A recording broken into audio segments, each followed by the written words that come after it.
एक बात मैं आपको बहुत ही ईमानदारी से कहना चाहता हूँ, निराशा व्याप्त है, बढ़ रही है। विदेश में कहीं हमारे प्रधानमंत्री जी ने कहा कि अगर दुनिया ने सही कदम नहीं उठाए, जियोपॉलिटिकल रिस्क ऐसे ही चलती रही, दुनिया के देशों में तनाव ऐसे ही रहा, असुरक्षा की भावना अगर बढ़ती रही और अगर हमने अर्थव्यवस्था के संचालन की तरफ ध्यान नहीं दिया, तो दुनिया में गरीबी वापस लौट के आ सकती है। और दूसरा, उन्होंने देश में हमें 7 सूत्री कार्यक्रम दिया, जिसमें हमसे ये कहा कि हम सोना ना खरीदें, विदेशी यात्रा ना करें, कुकिंग ऑयल का हम कम इस्तेमाल करें, हम तेल का कम इस्तेमाल करें, क्रूड ऑयल का हम कम इस्तेमाल करें, घर में बैठ के काम करें और कोशिश करें कि हम विदेशी मुद्रा को बचाएं। जब भी सरकार की तरफ से कहा जाता है तो समझ जाइए कि अर्थव्यवस्था में संकट है, नहीं तो आसानी से हमें ये कोई बात कहता नहीं है। तो क्या ये चिंता की बात है? रुपया लगातार गिर रहा है। पिछली बार जब मैंने आपसे बात की थी तो वो 95 से बढ़ के 96 पार कर रहा था और आज जब मैं आपसे बात कर रहा हूँ तो 97 पार करने को है। हमारी बॉन्ड यील्ड्स लगातार ऊंची बनी हुई है, 7.1% के आसपास है। अमेरिकी बॉन्ड यील्ड्स भी बढ़ रही है, वो 4.6% के आसपास है। और पहले भी मैंने आपसे जिक्र किया है, जब ब्याज दरें बढ़ती है तो बाजार को अच्छा नहीं लगता है। लेकिन फिर भी एक मज़ेदार बात आपसे आज कहना चाहूँगा कि एक इक्विटी इन्वेस्टर के रूप में मैं कतई चिंतित नहीं हूँ, बिल्कुल भी चिंतित नहीं हूँ। हाँ, भारतीय नागरिक के रूप में मैं ज़रूर चिंतित हूँ कि रुपये का असर हिंदुस्तान की अर्थव्यवस्था पे क्या होगा, लेकिन इक्विटी बाजार में क्या होगा उसको लेके मुझे क्षणिक भी चिंता नहीं है, क्योंकि इक्विटी बाजार में आज क्या हो रहा है मेरे लिए महत्वपूर्ण नहीं है, इक्विटी बाजार में कल क्या होगा ये मेरे लिए महत्वपूर्ण है। तो इस वीडियो में मैं आपसे क्या बात करना चाहता हूं, एक निवेशक के रूप में आपको कैसे देखना है, एक नागरिक के रूप में नहीं, एक निवेशक के रूप में आपको कैसे देखना है, और थोड़ी सी ये भी बात करूंगा कि ये संकट हमारे सामने क्यों आया है। लेकिन एक बात आपसे कहना चाहता हूं, कुछ वीडियोस पहले, चंद महीने पहले की बात है, शायद दिसंबर या जनवरी की बात है, एक वीडियो में मैंने आपसे जिक्र किया था कि मेरे को डायबिटीज़ हो रहा है, मेरा HP1AC 7.4 हो रहा है, और जैसे ही ये खबर आई कि मेरा HP1AC 7.4 है, आप जानते हैं क्या किया? मैंने सही निर्णय लेना शुरू किया, मैंने सही भोजन, समय पे भोजन करना शुरू किया, मैंने थोड़ा सा वर्जिश करना शुरू किया, और मैंने एक पोस्ट भी डाली थी फेसबुक पे और ट्विटर पे कि किस प्रकार मेरा HP1AC 7.4 से गिर के 6.2 हो गया। जब तक वो ख़राब रिपोर्ट नहीं आई थी, मैंने जीवन में सही खाना खाने का निर्णय नहीं लिया था। और यही सबसे बड़ा संदेश पे देना चाहता हूँ, जब प्रधानमंत्री ये कहते हैं कि गरीबी लौट के वापस आ सकती है, और जब प्रधानमंत्री ये कहते हैं कि रुपए पे संकट और हमें ऐसा व्यवहार करना है, यकीन मानिए अगर वो आपसे कुछ कह रहे हैं तो स्वयं कैसा व्यवहार करेंगे, सरकार कैसी व्यवहार करेगी, सरकार कैसा निर्णय लेगी, ये सबसे महत्वपूर्ण है। और यही आपको मैं आज संदेश देना चाहता हूं, जब भी ऐसा संकट आता है हम निर्णय सही लेते हैं। रुपया जब कमजोर होता है ना, आपकी अर्थव्यवस्था को मजबूत बनाता है। यही तो वो बात है जो आज हम करेंगे। 5 महीने पहले मैंने एक वीडियो बनाया था, strongest economy and weakest return. क्या कारण है कि हमारी इकोनॉमी जो दुनिया में सबसे मजबूत गति से, तेज गति से आगे बढ़ रही है, तो हमारे बाजारों में रिटर्न क्यों नहीं है? तो मैंने विस्तार से चर्चा की थी कि इकोनॉमी अच्छा नहीं कर रही है। याद आया आपको? मैंने आपसे कहा था कि नॉमिनल जीडीपी गिर रही है।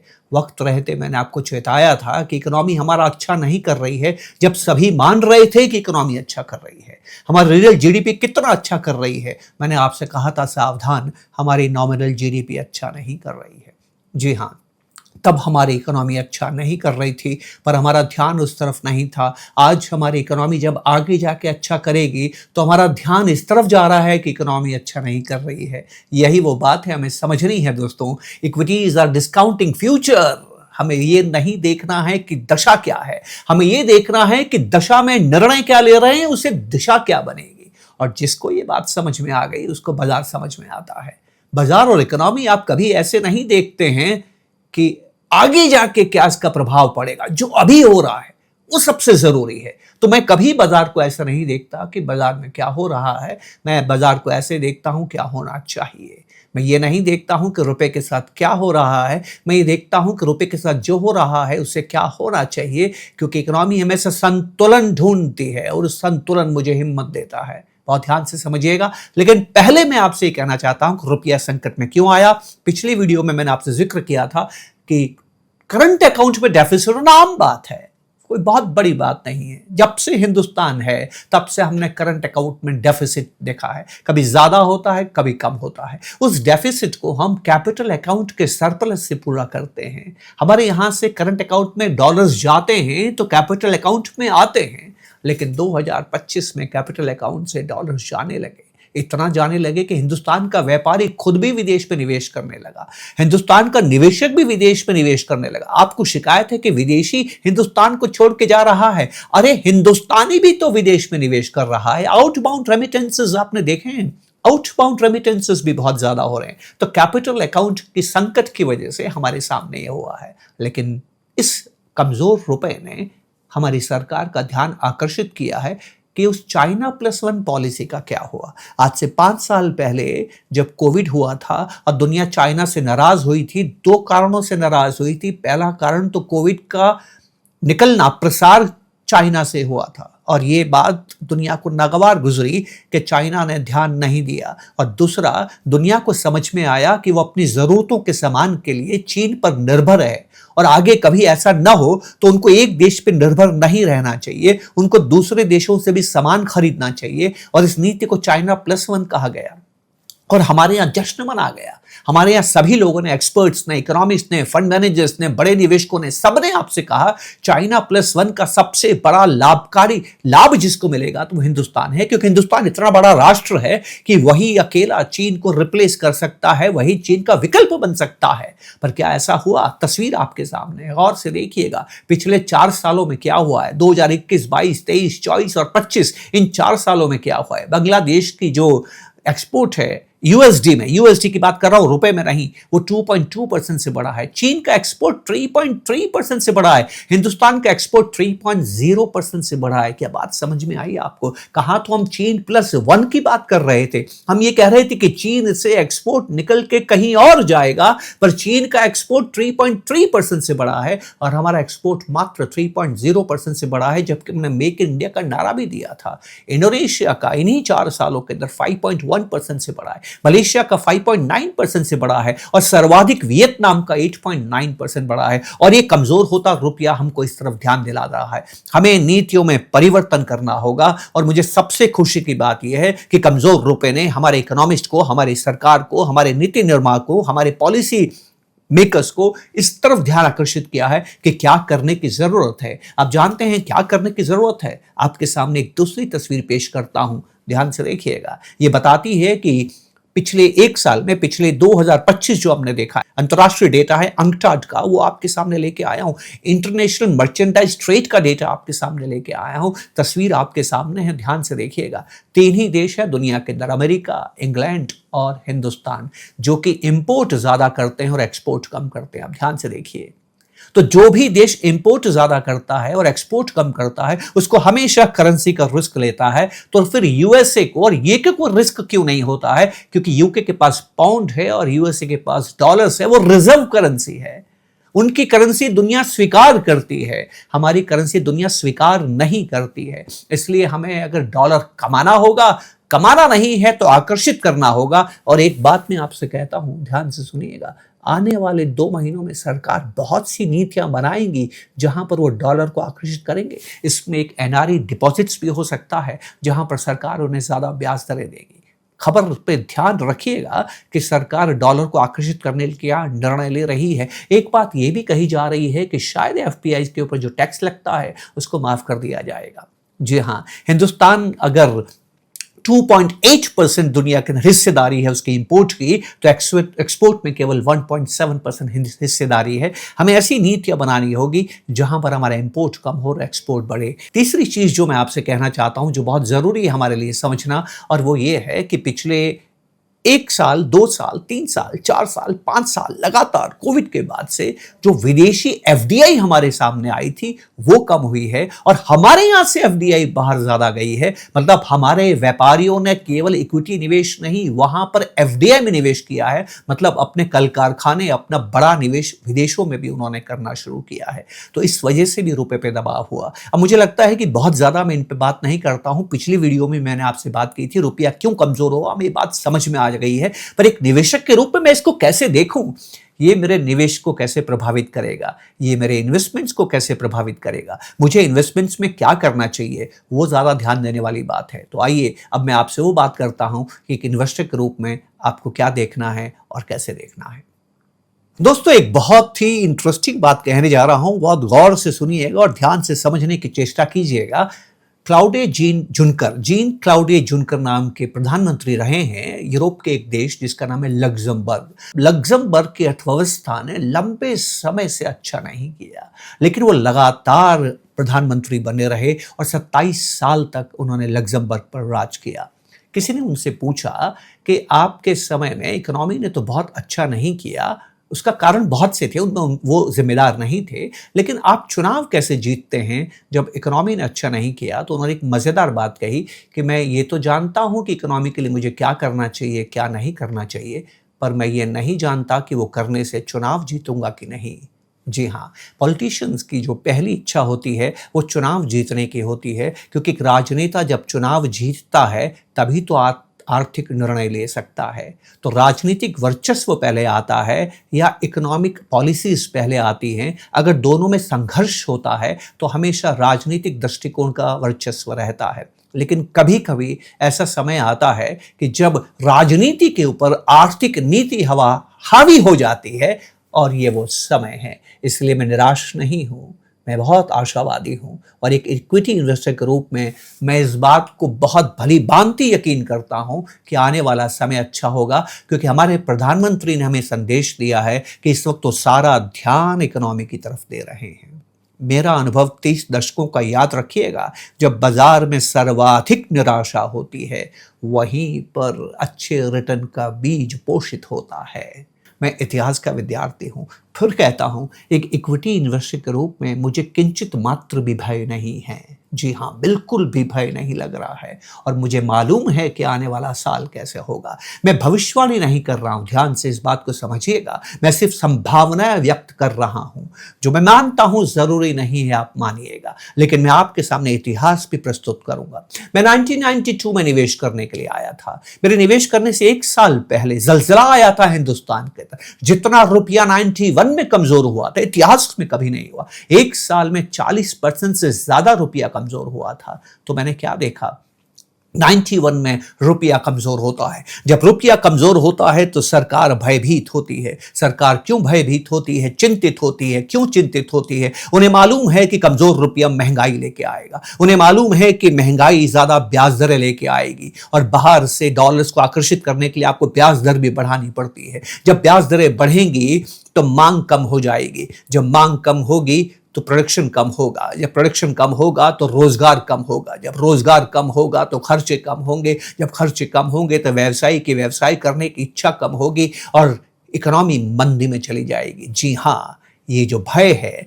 ये जो चिंता है, ये सरकार को सावधान करती है और सरकार सही निर्णय लेती है। और जब सरकार सही निर्णय लेती है तो परिणाम अच्छे होते हैं। मैं HB1AC की 7.4 से घबरा गया, सही निर्णय लिए, बिना दवाई लिए अपनी तबीयत को ठीक किया और पिछली रिपोर्ट पे मेरा HB1AC 6.2 आया। आप जानते हैं क्यों? क्योंकि मैंने सही निर्णय लिया।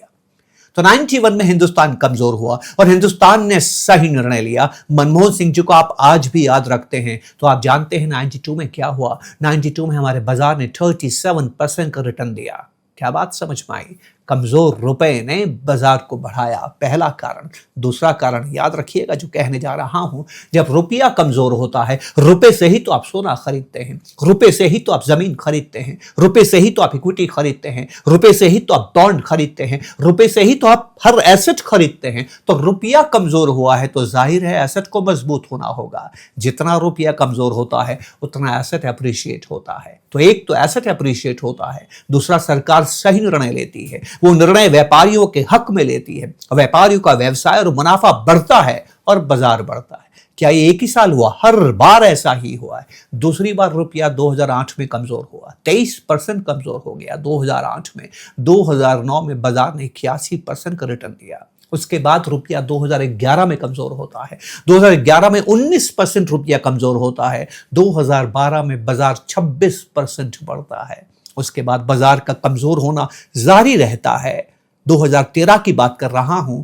2013 के अंदर रुपया 12% कमजोर होता है। 2014 में बाजार आपको 30% का रिटर्न देता है। दूर नहीं नजदीक देखते हैं, 2022 में रशिया ने यूक्रेन पे हमला किया, हाहाकार हुआ दुनिया में, रुपया कमजोर हुआ क्योंकि डॉलर मजबूत होने लगा था। रुपया कमजोर हुआ 2022 में 11% और 2023 में बाजार ने आपको 19% का रिटर्न दिया। इतिहास आपके सामने साक्षी है दोस्तों।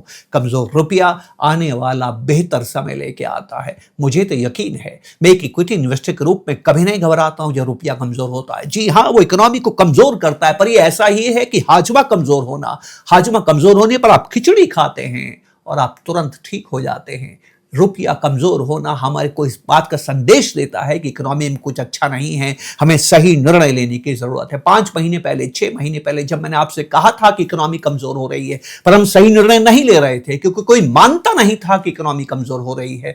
पर जैसे ही रुपया कमजोर होने लगा, सबने माना कि इकोनॉमी कमजोर हो रही है। यही तो वो बात है जो हमें समझनी है। हमें जब इन्फेक्शन होता है हम नहीं मानते कि बीमार हैं, हम तब तक नहीं मानते हैं हम बीमार हैं जब तक बुखार नहीं होता है। इसलिए डॉक्टर कहते हैं कि बुखार होने का मतलब है मरीज बच जाएगा, क्योंकि बुखार होने के बाद ही मरीज डॉक्टर के पास जाता है, जबकि इन्फेक्शन उसके 10, 12, 15 दिन पहले पनप रहा होता है। पर क्या हम ध्यान देते हैं? बस यही वो हमें बात है जो इक्विटी इन्वेस्टर को समझनी है। फिर कहता हूं, दोबारा कहता हूं, दशा नहीं, यहां दिशा इंपॉर्टेंट होती है। दशा से प्रभावित होकर आपने क्या निर्णय लिया है और उस निर्णय का प्रभाव क्या होगा, वही इक्विटी इन्वेस्टर को समझने के लिए सबसे जरूरी बात है। अगर आप मेरे जैसे उम्र दराज इन्वेस्टर हैं तो मुझे चिंता नहीं है, पर मुझे चिंता है अगर आप नए इन्वेस्टर हैं या वो इन्वेस्टर हैं जो कोविड के बाद आए हैं, तो मुझे चिंता हो रही है, क्योंकि इतिहास के इस पक्ष को आप नहीं समझेंगे। कोविड के बाद जबरदस्त पैसा आया दुनिया में, अमेरिका ने बहुत पैसा छापा, दुनिया भर में वो पैसा गया, हिंदुस्तान में भी वो पैसा आया, हिंदुस्तान में अपना पैसा भी आया। कोविड के पहले 2 करोड़ डीमैट अकाउंट थे, कोविड के बाद 20 करोड़ हो गए। बहुत से नए निवेशक बाजार में आए तो बाजार में बहुत पैसा आया और बहुत पैसा आने की वजह से बाजार बहुत बढ़ा। और जब भी बाजार थोड़ा सा गिरता था तो और पैसा आता था, तो बाजार पुनः बढ़ता था। तो लोगों को लगता था कि जैसे ही बाजार गिरता है खरीदना चाहिए, क्योंकि आप तुरंत पैसा बना सकते हैं। बाजार गिरते ही बहुत तेजी से वापस बढ़ रहा था कोविड में। तो दुनिया में सबको लगा कि इस बाजार में चिंता करने की जरूरत नहीं है, ये आसानी से पैसा बनाने का स्थान है। SIPs देखिए कितनी बढ़ गई 3 सालों में। 3 साल पहले 10,000 करोड़ के आसपास थी, आज 30,000 करोड़ के आसपास हो गई। और हर इन्वेस्टर के मन में यह धारण कर गया कि बाई ऑन डिप्स, जब भी बाजार गिरे तो खरीद लो। लेकिन पहली बार ऐसा हुआ है कि पिछले 1.5-2 साल से रिटर्न नहीं आ रहा है और वही नया इन्वेस्टर चिंतित हो गया है और अब बुरी खबरें आने लगी है और बुरी खबरों की तरफ वो ध्यान देने लगा है। रुपया कमजोर हो रहा है, इन्फ्लेशन बढ़ रहा है, ब्याज की दरें बढ़ रही है, जियोपॉलिटिकल रिस्क हो रहा है, तेल महंगा हो रहा है, AI जॉब्स खा रहा है, ग्लोबल ग्रोथ कमजोर हो रही है। प्रधानमंत्री कहते हैं कि गरीबी वापस आ सकती है। इतना पेसिमिज्म, इतनी निराशा उसके अंदर हो रही है। बिल्कुल घबराइए मत, आप सही जगह बैठे हैं, सही वीडियो देख रहे हैं और सही बात को समझ रहे हैं। दुनिया जरूर बदलाव ले रही है, लेकिन हमें एग्रेसिव इन्वेस्टर से रेजिलिएंट इन्वेस्टर बनना होगा। हमें एग्रेसिव इन्वेस्टर बने रहने की जरूरत नहीं है, हमें मजबूत इन्वेस्टर बनने की जरूरत है। अगर आप मजबूत इन्वेस्टर हैं तो ये समय गुजर जाएगा और यही समय आपके लिए बेहतर रिटर्न्स का निर्माण करेगा। पहली एक बुरी खबर मैं आपको दे दूं, लेकिन ये अच्छी खबर के रूप में भी आई है।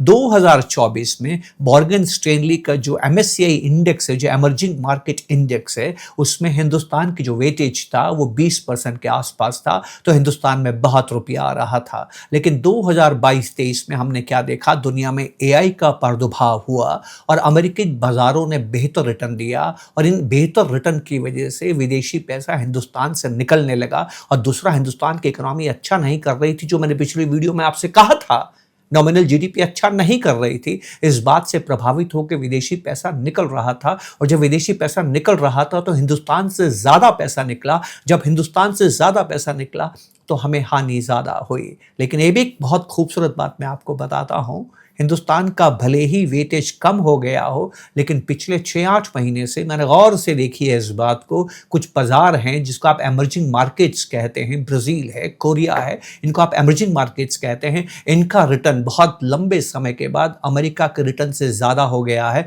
इनका रिटर्न यूरोप के रिटर्न से ज़्यादा हो गया है, इनका रिटर्न जर्मनी, इंग्लैंड, फ्रांस के रिटर्न से ज़्यादा हो गया है। और जब इनका रिटर्न ज़्यादा हो गया है तो एमर्जिंग मार्केट में पुनः पैसा आने लगा है, और एमर्जिंग मार्केट के एमएसए इंडेक्स में हमारा 12-13% का वेटेज है, तो वो पैसा भी हमारे पास आने लगेगा। तो मुझे इस बात पे यकीन है कि जैसे ही अमेरिका में ब्याज दरों में स्थिरता आती है, ट्रंप भी घबराए हुए हैं, ट्रंप नहीं चाहते हैं कि यहाँ से ब्याज दरें बढ़ें। ईरान के युद्ध के अंदर वो फंस गए हैं, ऐसा हमें लगता है। और यहाँ पे मुझे ये भी अनुभव होता है कि शायद वो युद्ध में और ज़्यादा नहीं अपने आप को झोंकना चाहेंगे। तो वो समय अब दूर नहीं है जब विदेशी पुनः हिंदुस्तान में आएगा, और सरकार भी तो कोशिश करेगी कि वो आए, क्योंकि सरकार को ये निर्णय लेना ही होगा।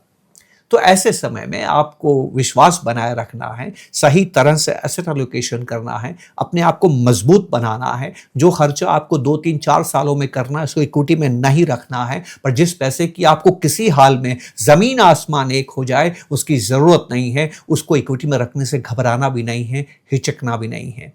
ये बहुत ज़रूरी संदेश मैं आपको दे रहा हूँ। दूसरा मैं आपको कहना चाहता हूँ, मैं गौर से देख रहा था कि निफ्टी के अंदर ज़्यादा हलचल नहीं है। इस 3 महीने के मुनाफे को भी जब मैं देख रहा हूँ कि इस तिमाही में नतीजे कैसे आए हैं, मैंने देखा है कि स्मॉल कैप के नतीजे मिड कैप से अच्छे हैं, मिड कैप के नतीजे निफ्टी से बहुत अच्छे हैं, निफ्टी के नतीजे बिल्कुल भी अच्छे नहीं हैं। ऐसा लगता है कि निफ्टी में ठहराव आ गया है।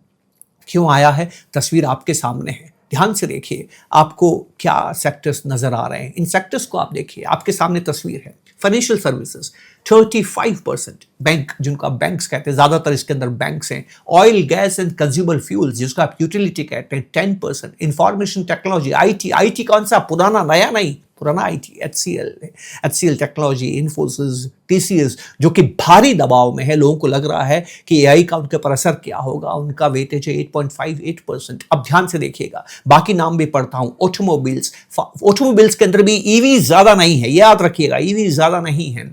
Fast moving consumer goods, telecommunication, metals and mining, health care, construction, power, consumer durables, consumer services, construction material, services, capital goods. क्या इसके अंदर एक भी नए जमाने की कंपनी नजर आ रही है आपको? एक भी? क्या कोई कंपनी जो एआई में रिसर्च करती है, कोई कंपनी जो एआई का इस्तेमाल करती है, कोई कंपनी जो एआई पे आपको वादा कर रही है कि वो पैसा निवेश कर रहे हैं और शोध कर रहे हैं? शने शने कुछ खबरें आने लगी हैं, रिलायंस की तरफ से आने लगी है। सेमीकंडक्टर्स की कोई बात कर रहा है, अच्छी खबर है। प्रधानमंत्री वे विदेश गए थे, हमारे यहाँ से टाटाज ने एक समझौता किया है। सेमीकंडक्टर्स पे टाटाज ने कुछ काम करने की बात कही है, एल&टी ने कुछ काम करने की बात कही है। तो यहाँ कुछ अडानीज ने रिन्यूएबल एनर्जीज के अंदर और डेटा सेंटर्स में कुछ बड़ा निवेश करने की बात कही है। अगर मैं 3-4 कंपनियों को छोड़ दूं निफ्टी के अंदर, तो बाकी किसी कंपनी ने AI, semiconductors, renewable energy, advance manufacturing, data centres, cloud infrastructure, इसके ऊपर निवेश करने की बात हो रही है? नहीं हो रही है। पर निफ्टी के बाहर हो रही है दोस्तों। जी हाँ, मझोली कंपनियां कुछ ऐसी हिंदुस्तान में कंपनियां हैं जो एडवांस मैन्युफैक्चरिंग की तरफ अग्रसर हो रही हैं। वो नए टेक्नोलॉजी में निवेश कर रही हैं, वो नई चीजें आपके सामने लेके आ रही हैं। मैं कंपनियों का नाम कभी नहीं लेता हूं क्योंकि संदेश गलत चला जाता है, लेकिन आप अपने स्तर पर शोध कीजिएगा। निफ्टी के बाहर आपको मिलेगा, निफ्टी के बाहर आपको ऐसी कंपनियां मिलेगी जो नए जमाने के साथ कदम ताल कर रही हैं। उनमें आप निवेश कर सकते हैं, जिनको आपको ध्यान रखने की जरूरत है। और जब बाजार कमजोर होता है तो आपको भाव भी अच्छे मिलते हैं। पर एक सलाह आपको जरूर दूंगा, अपने वित्तीय सलाहकार से जरूर बात कीजिएगा। हम निर्णय कभी रैशनल नहीं करते, हम निर्णय हमेशा इमोशनल करते हैं। कभी वक्त मिला तो बिहेवियरल एस्पेक्ट्स पे आपसे जरूर बात करूंगा, क्योंकि निवेश का वो सबसे जरूरी पक्ष है। हमें लगता है कि हम जानते हैं, पर असल में हम नहीं जानते हैं। अब जानते हैं 30 सालों में मुझे क्या बात समझ में आई है। मुझे ये बात समझ में आई है कि कल बाजार क्या करेगा मैं नहीं जानता, पर मैं ये जानता हूं कि बाजार को क्या करना चाहिए, और अंत में बाजार वही करेगा जो बाजार को करना चाहिए। सुकरात भी ये बात कहते थे। सुकरात का जब जीवन का अंत हो रहा था तो उन्होंने एक बात कही, जीवन भर में मुझे एक ही बात समझ में आई है, जीवन में आज मैं एक ही बात जान गया हूं कि मैं कुछ नहीं जानता हूं। और जो निवेशक ये कहता है कि मैं कुछ नहीं जानता हूं, वही सच्चा और अच्छा निवेशक बनता है दोस्तों। एक बात जरूरी मैं आपसे कहना चाहता हूं कि दुनिया में तकनीक का बोलबाला हो रहा है, नए व्यवसाय आ रहे हैं, कौन सी नई कंपनियां काम करेंगी, तो हमें ध्यान देने की जरूरत है कि नई निवेश की नीतियां क्या बन रही है। निफ्टी को सलाम करता हूं, एनएससी को सलाम करता हूं कि वो आपके सामने कुछ इंडेक्सेस लेके आए हैं जिनको आप फैक्टर इन्वेस्टिंग कहते हैं। मजेदार इंडेक्सेस हैं, स्ट्रेटेजी इंडेक्सेस हैं, उनको गौर से समझने की कोशिश कीजिएगा, गौर से पढ़ने की कोशिश कीजिएगा। वो बहुत जल्दी बदलाव लेके आती हैं। निफ्टी सालों साल नहीं बदलता है, वही कंपनियां पड़ी रहती हैं, पर ये जो इंडेक्सेस हैं इसके अंदर जबरदस्त तरीके से बदलाव होता है। शायद हर 3-6 महीने में वो रीबैलेंसिंग करते हैं, हर 3-6 महीने वो देखते हैं कि कौन सा स्टॉक उनके पास होना चाहिए, कौन सा स्टॉक उनके पास में नहीं होना चाहिए। तो अगर आप ETF धारण करते हैं, अपने आप मत खरीदीजिएगा। फिर कहता हूं वित्तीय सलाहकार का साथ होना बहुत जरूरी है, क्योंकि जो बात आपसे कहने जा रहा हूं उस पर विचलन भी बहुत ज्यादा होता है। कहीं आप विचलन से घबरा न जाएं, तो ETFs पे गौर कीजिएगा, अपने सलाहकार से पूछिएगा ये क्या हैं, इनके प्रोज एंड कॉन्स क्या हैं, इनकी शक्तियां क्या हैं, इनकी कमजोरियां क्या हैं, क्या इनमें निवेश करके पैसा बनाया जा सकता है। इसके अंदर वैल्यू ETFs आपको नजर आएंगे, मोमेंटम ETFs आपको नजर आएंगे, क्वालिटी लो वोलेटिलिटी ETFs आपको नजर आएंगी, निश इंडस्ट्रियल्स आपको नजर आएंगी, जिसको क्या हमें देखने की जरूरत है। जी हाँ, इस तरफ थोड़ा सा आप ध्यान दीजिएगा, सावधान रहिएगा जो मैं आपसे कहने जा रहा हूं। मेरी वीडियोस बहुत ज्यादा लोग नहीं देखते हैं क्योंकि मैं निवेश की बात करता हूं, मैं ट्रेडिंग की बात नहीं करता हूं। बमुश्किल 15, 20, 25 हजार लोगों ने मेरी वीडियोस को देखा है। मेरी वीडियोस 3, 4, 5, 7 लाख लोग नहीं देखते हैं। आप जानते हैं इतने लोग क्यों नहीं देखते हैं? क्योंकि हिंदुस्तान में ट्रेडर्स ज्यादा होते हैं। मुझे बहुत दुख होता है आपसे कहते हुए कि आप एक बात जानते हैं, इस नंबर को आप जानते हैं, 1:455। ये क्या होता है? बाजार में 2 हिस्से होते हैं। एक बाजार जो कैश मार्केट कहते हैं, आप नकद देते हैं और स्टॉक लेते हैं, और दूसरा आता है डेरिवेटिव। डेरिवेटिव के अंदर आप ना तो नकद देते हैं ना स्टॉक लेते हैं, आप सिर्फ करार करते हैं कि फ्यूचर किस डेट पे मैं इतने रुपए लेके इतने शेयर्स लूंगा। इनको आप ऑप्शंस कहते हैं, इनको आप फ्यूचर्स कहते हैं, जिसमें आप कभी शेयर्स खरीदते नहीं हैं। जानते हैं ना आप डेरिवेटिव्स, इनको हम फ्यूचर्स और ऑप्शंस वालों को हम स्पेकुलेटर्स कहते हैं। तो हिंदुस्तान में अगर 1 रुपए का व्यापार, हिंदुस्तान में अगर 1 रुपए का व्यापार कैश में होता है तो 455 रुपए का सट्टाबाजी में होता है। हिंदुस्तान में ज़्यादातर निवेशक सट्टेबाज हैं, इसलिए तो मेरे वीडियोस के व्यूज़ कम हैं, क्योंकि यहाँ सिर्फ निवेशक आता है जो लॉन्ग टर्म निवेशक है। और यही हिंदुस्तान की सबसे बड़ी समस्या है। सरकार ने अच्छा किया है कि इन लोगों पर टैक्स बढ़ाया है, पर अभी भी टैक्स बहुत कम है। कोई देश दुनिया में नहीं है जहां इतनी सट्टेबाजी होती है। दूसरे नंबर पे जर्मनी आता है, जहां पर 1 रुपए का कैश में कारोबार होता है तो 35 रुपए का कारोबार सट्टे में होता है। अमेरिका में 1 रुपए का कैश में कारोबार होता है तो सट्टे में मात्र 9 रुपए का कारोबार होता है। और हिंदुस्तान में 1 रुपए के सामने 455 रुपए का कारोबार होता है। यह व्यक्ति जिसके जेब में 10 रुपए है, खेल 100 रुपए का खेलता है, ये डरपोक होता है, क्योंकि इसको अगर भारी मुनाफा हो सकता है तो बाजार के बिगड़ने से भारी नुकसान हो सकता है। और यही हिंदुस्तान के बाजार को विचलित करता है। इसलिए हिंदुस्तान के बाजार में विचलन, वोलेटिलिटी सदा ज्यादा रहती है। मत घबराइए, जब भी अच्छी खबर आएगी हमारा बाजार तेजी से खुलेगा, जब भी बाजार आएगी हमारा बाजार तेजी से गिरेगा। मॉर्निंग बाजार में कभी भी खरीद बेच मत कीजिए। मॉर्निंग का बाजार सट्टेबाज खोलते और बंद करते हैं। गिरता बाजार आपको बताता है कि दशा क्या है और दिशा क्या होगी। तो फिर से मैं आपको सावधान करता हूं, आपको सट्टेबाजी नहीं करनी है, आपको निवेश करना है। जब आप निवेश करते हैं तो मैं आपसे एक बात कहना चाहता हूं, आपको ये नहीं कहना है कि कल क्या होगा, आपको ये कहना है कि कल कुछ भी हो जाए मैं बाजार में हमेशा बना रहूंगा। Don't predict, prepare. जी हाँ, यही निवेश है। कल बाजार ऊपर नीचे जाए मैं भयभीत नहीं होऊंगा, कल बाजार ऊपर जाए मैं प्रसन्न नहीं होऊंगा। जो ऐसा करता है, बाजार की हर स्थिति के लिए स्वयं को तैयार रखता है, बाजार नीचे जाए तब भी मेरा काम पूरा होगा, बाजार ऊपर जाए तब तो मेरा काम जरूर पूरा होगा। जो इस दृष्टिकोण से अपने पोर्टफोलियो को बनाता है, जिसको ऑल वेदर पोर्टफोलियो कहते हैं, वही इस कमजोर होते रुपए का लाभ उठाता है। ये मैं अपने 30 साल के अनुभव से आपको साझा कर रहा हूं। आपको एग्रेसिव नहीं होना है, बाजार गिरते ही आप खरीद लें, आपको ऐसा नहीं होना है। वही पैसा निवेश करना है जो आपको 3-4 साल तक जरूरत नहीं है। जो 3-4 साल तक जरूरत है उसको आप बॉन्ड्स में, डेट में, हाइब्रिड फंड्स में बेहतर तरीके से मेंटेन करना है। तो एसेट एलोकेशंस आपको मेंटेन करना है। बहुत जरूरी बात कह रहा हूं। 8-10 महीने का जो आपका खर्चा है उसके लिए आपको इमरजेंसी रिजर्व्स बना के, देश भी बनाता है, देश भी बनाता है। जी हाँ, एक बात आपसे कहना भूल गया, इमरजेंसी रिजर्व्स में हमारे पास आरबीआई के जो रिजर्व्स होते हैं वो कितने कम हुए हैं, वो हमें बताएगा कि रुपए पे दबाव कितना है। चलिए रील बना के आपको बताऊंगा कि रुपए पे दबाव बढ़ रहा है कि गिर रहा है, राइट। लेकिन हाँ, जिस तरह से हमारा देश रिजर्व्स मेंटेन करता है, वैसे आपको भी इमरजेंसी रिजर्व्स मेंटेन करने हैं। उधार नहीं लेना, ये समय उधार लेने का नहीं है, बिल्कुल नहीं लेना है। प्लॉट खरीद रहे हैं, खरीद लीजिएगा, नई कार मत खरीदिएगा, बाद में खरीद लीजिएगा। घर को रिपेयर कराना है, बहुत जरूरी है, कराइए। उधार लेके अभी घर को बड़ा करने की जरूरत नहीं है, उधार लेके विदेश जाने की जरूरत नहीं है, उधार लेके कुछ भी दूसरा काम करने की जरूरत। क्रेडिट कार्ड को छुपा के रखिए, बांध के रखिए, ये समय लिवरेज करने का नहीं है। लॉन्ग टर्म बॉन्ड्स लेने का भी नहीं, आपको लॉन्ग टर्म बॉन्ड्स नहीं लेने, क्योंकि शॉर्ट टर्म में ब्याज दरें बढ़ सकती हैं, आगे जाके साल भर के बाद गिरेंगे। ये बात भी आपको बता दो, जरूर गिरेंगी। हर सरकार जब मंदी का डर होता है तो ब्याज दरों को बढ़ने से रोकना चाहती है, ये बहुत जरूरी है। अपनी फाइनेंशियल फ्लेक्सिबिलिटी को थोड़ा सा बढ़ाइएगा और इक्विटी कंसंट्रेशन से थोड़ा बचने की कोशिश कीजिएगा। मैंने आपसे बताया कि किस तरह का निवेश करना है। बहुत ज्यादा निफ्टी के भरोसे मत रहिएगा, अपने वित्तीय सलाहकार से बात करते हुए ढूंढिएगा कि आने वाले समय में कहाँ से पैसा बन सकता है। एक बात याद रखिएगा, जो इस बाजार में सरवाइव करता है ना, वही कंपाउंड करता है, और जो कंपाउंड करता है वही तो दौलत बनाना है। हमारा काम रिटर्न कमाना नहीं है, हमारा काम है कॉर्पस बनाना, ताकि हम मुक्त हो सकें, क्योंकि जो मुक्त है वही तो प्रसन्न है, वही तो आनंद में है।